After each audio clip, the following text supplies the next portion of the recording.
नमस्कार दोस्तों, 24 दिसंबर 1999 को जब अचानक गायब हो गया था भारतीय विमान, दिन तक वाले थे प्लेन हाईजैक के वो 8 दिन। दोस्तों आइए जानते हैं आज से ठीक 21 साल पहले 1999 में जब पूरा देश नए साल के जश्न में डूबने की तैयारी कर रहा था, तभी 24 दिसंबर की शाम एक मनहूस खबर निकल कर आई। ये खबर थी IC 814 फ्लाइट के अचानक गायब हो जाने की। 24 दिसंबर शाम 7:30 बजे काठमांडू के त्रिभुवन इंटरनेशनल एयरपोर्ट से इंडियन एयरलाइंस की फ्लाइट IC 814 नई दिल्ली के लिए रवाना हुई थी। शाम 5 बजे जैसे ही विमान भारतीय वायु क्षेत्र में प्रवेश करता है, उस प्लेन को हाईजैक करने वाले आतंकियों ने फ्लाइट को पाकिस्तान ले जाने की मांग रख दी। दोस्तों आइए जानते हैं आखिर क्या थी पूरी घटना।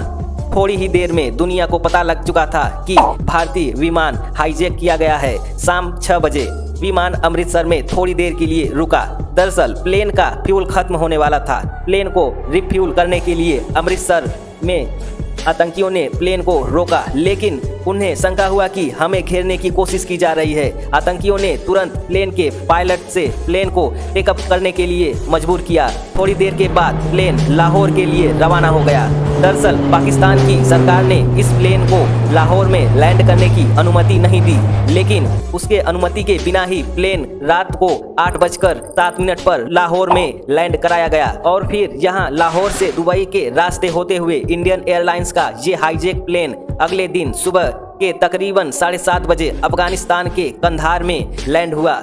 180 यात्रियों से भरी इस एयरबस के हाईजैक होने की खबर पूरे देश में सनसनी मच गई थी। हाईजैक के कुछ ही घंटों बाद आतंकियों ने अपनी मांग रखी। इससे पहले वो एक 25 वर्षीय यात्री रूपन कात्यान को चाकू से मारकर उसे जख्मी कर दिया था। रात के तकरीबन 1:45 पर ये प्लेन दुबई पहुंचा और दुबई में पहुंचने के बाद इस प्लेन में फ्यूल भरने के लिए समझौता हुआ, जिसमें आतंकियों ने प्लेन से 27 यात्रियों को रिहा करने के लिए कहा। प्लेन में फ्यूल भरी गई और 27 यात्रियों को रिहा किया गया। इसके एक दिन बाद डायबिटीज से पीड़ित एक व्यक्ति को रिहा किया गया। दरअसल प्लेन हाईजैक से भारत सरकार की मुसीबतें बढ़ रही थी। मीडिया के द्वारा दिखाई गई खबरें और दबाव डाल रही थी। यात्रियों के परिवार वाले सरकार के प्रति प्रदर्शन कर रहे थे और इन सब के बीच प्लेन को हाईजैक करने वाले आतंकियों ने भारत सरकार से अपने 36 आतंकी साथियों को रिहा के साथ 20 करोड़ अमेरिकी डॉलर की मांग रखी। हाईजैकर्स ने एक कश्मीरी अलगाववादी के शव को सौंपे जाने की मांग पर भी अड़े रहे, लेकिन जब इस बीच हस्तक्षेप किया गया तो आतंकियों ने पैसे और शव की मांग छोड़ दिए। लेकिन भारतीय जेलों में बंद आतंकियों की रिहाई के लिए वे भारत सरकार से अड़े रहे। दरअसल पहले लगा कि तालिबान उन आतंकियों के प्रति कोई सख्त कदम नहीं उठाएगा, लेकिन बाद में तत्कालीन गृह मंत्री लालकृष्ण आडवाणी ने कहा कि तालिबान ने ये कहकर सकारात्मक रवैया दिखाया कि कंधार में कोई रक्तपात नहीं होना चाहिए, नहीं तो वे हाईजैक प्लेन पर हमला कर देंगे, जिसके कारण प्लेन को हाईजैक करने वाले आतंकी अपने मांग से पीछे हटने को मजबूर हुए।